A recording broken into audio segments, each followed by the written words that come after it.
Buz limonata içmek isteyenler burada mı? Kelebekli buzlar limonatanın içine sevgiyle iniyor. İner misin canım? Buyurun.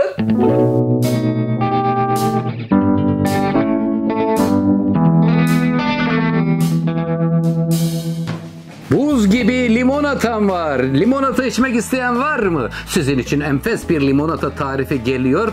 Kolay, 5 dakikada buz gibi bir içecek hazır olacak. 3 tane limon, 1 tane portakala ihtiyacımız var. Şu anda 1 litre su hazırladım. Duruma göre suyu artırabilirim. 1 bardak da şekerimiz var. Sevgimizi veriyoruz. Öncelikle limonları doğruyoruz. Nereye gönderiyoruz? Buzluğa gönderiyoruz. Buz gibi olacak. İçimizi serinletecek. İçine bir de buz atalım mı? İster misiniz? Limonları öncelikle şöyle küp küp hemen doğruyorum.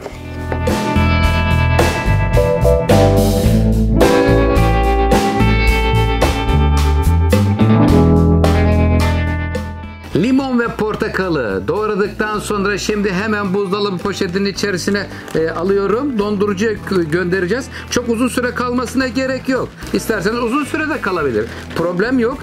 Şöyle biraz şöyle hemen buzlanmaya geçsin.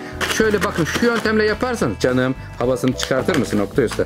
Şöyle bastırın tezgahtan. Havası çıktı. Hemen kilidini kapat ve direkt dondurucuya gönderiyorum. Hemen birazcık donsun. Şekerle buluşturuyorum. Lütfen takipte kalın. Ne yapıyor nokta üstü? İşte fresh böyle yapıyor insan.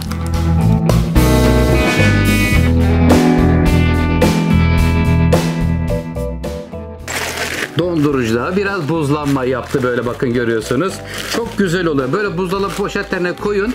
Canınız efendim limonata çektiğinde hemen dondurucudan çıkartıyorsunuz. Anında içecek hazır oluyor. Ver bakalım aşçım. Hemen şöyle mikserimizin içerisine alıyoruz.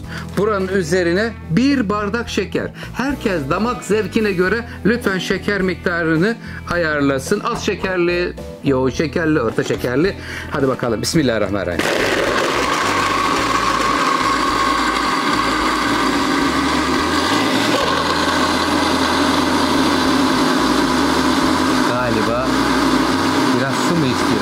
Biraz dönsün belki teslim olacaktır. Olmazsa da mutfakta çareler bitmez diyoruz. Şuradan kapağını açıyorum. Birazcık su verdim miydi bakın şimdi sevgiyle dönecek. Döner misin? İşte bu. İşte bu.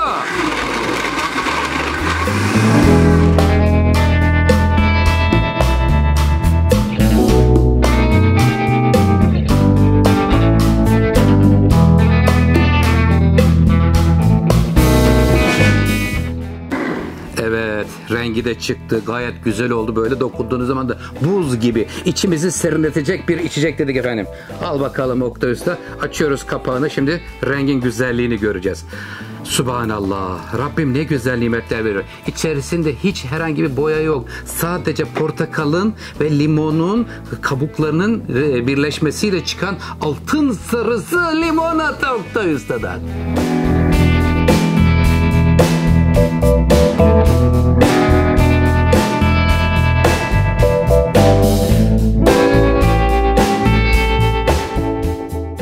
Limonatamızın rengi çok güzel oldu. Şimdi bir şeker tat kontrolü yapalım. Bismillahirrahmanirrahim. Bakalım şekeri tam mı, az mı, fazla mı, eksik mi?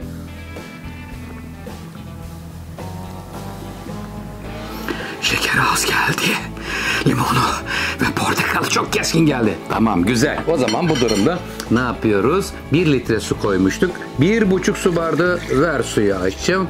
1 bardak şeker koymuştuk. Bir yarım bardak daha veriyoruz. Tam ölçümüz ne oldu şimdi? 3 limon, 1 portakal, 1,5 su bardağı su, 1,5 su bardağı toz şeker. Şeker erisin. Ondan sonra özel bir bardaklara dolduracağım. Kelebekli buz ister misiniz? Az sonra.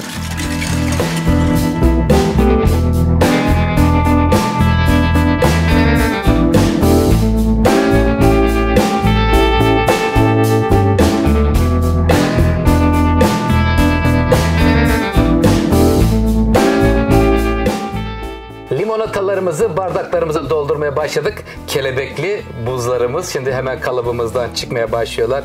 Canlarım çıkar mısınız? Bakın görüyor musun? Subhanallah. Rabbim ne güzel nimetler veriyor. Efendim kelebekli kalıplı buzlarımız hazır. Şimdi hemen bardaklarımızı nasıl buldunuz? kelebekli, fiyonklu bardaklar limonata, buz limonata sizin için hazırladım.